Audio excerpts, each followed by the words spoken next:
આ રીતની ગન છે, આ રિન્યુ છે, આ રિન્યુ છે. આ એક આમાં લાઇટ ચાલુ થઈ ગઈ છે. તો માય ન્યૂ બ્લોગ. તો આજે આપણે નવો બ્લોગ, ને આજે બ્લોગમાં આપણે ટેપ રિપેરિંગ કરવાનું છે. આમાં જે કનેક્શન તૂટેલું છે એ ક્યાં દેવાનું છે, કઈ રીતે દેવું એ આ બ્લોગમાં જોવા મળે છે મિત્રો. આપણે ખ્યાલ નથી ક્યાં દેવાનો છે. પહેલાં આપણે રેન્યુ ગોતી લઈએ. ચાલો બની રહેજો આ બ્લોગમાં. મિત્રો આપણે રેન્યુ ક્યાં મૂકેલું છે એ બહુ ખ્યાલ નથી. પહેલાં આપણે રેન્યુ ગોતી લઈએ, કેમ કે આપણો કોઈ ધંધો નથી રિપેરિંગ કરવાનો, છતાં આપણે બધું સાઈડમાં વસ્તુ રાખેલું છે. તો વિડીયોમાં બની રહેજો. પહેલાં રેન્યુ ગોતી ચડવાનું કનેક્શન આપણે રેન્યુ મળી ગયું છે, સાથે ગન પણ મળેલી છે. તમે ગન જોઈ હોય તો કમેન્ટ કરજો. આ રીતની ગન છે, આ રેન્યુ છે, આ રેન્યુ છે, વાયર છે. ચાલો પહેલાં આપણે રિપેરિંગ કરીએ, સ્ટાર્ટ કરીએ. રેન્યુ ચાલુ છે કે બંધ છે? રેન્યુ સ્ટાર્ટ કરતાં પહેલાં પંખો આપણે બંધ કરવો પડે એમ છે. પંખો પહેલાં બંધ કરી દે, કેમ કે એમાં રેન્યુ ગરમ ન થાય. ચાલો બંધ થઈ ગયો. ચાલો મિત્રો સ્ટાર્ટ કરીએ રેન્યુ. અમારા કારીગર પણ આવી ગયા. ચાલો હવે રિપેરિંગ કરીએ. लेकिन ये साला कर क्या रहा है यहाँ पे? આ રેન્યુ છે, બોર્ડ ચાલુ થઈ ગયો.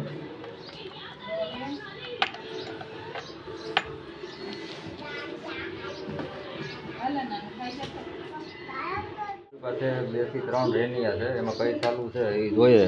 જોકે આ તો બંધ છે. આ હેતવી બેન પડખે છે એ પણ બંધ છે લાગે છે. આ એક આમાં લાઇટ ચાલુ થઈ ગઈ છે. આ કદાચ ચાલુ છે. તો ચાલો મિત્રો હવે ધ્યાન મારી દઈએ. મિત્રો આપણી પડખે આ શોલ્ડર વાયર છે, આ રાજલ છે. તો ચાલો પહેલાં રાજલ લગાડી દઈએ વાયરમાં, અને પછી શોલ્ડર લગાડી દઈએ.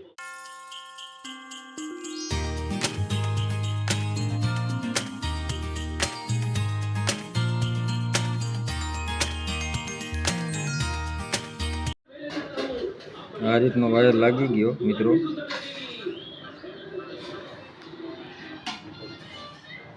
હવે જોઈએ ટેપ સ્ટાર્ટ કરીને, બરાબર. આ બેટરીવાળો ટેપ છે, આ રીતની પિન છે.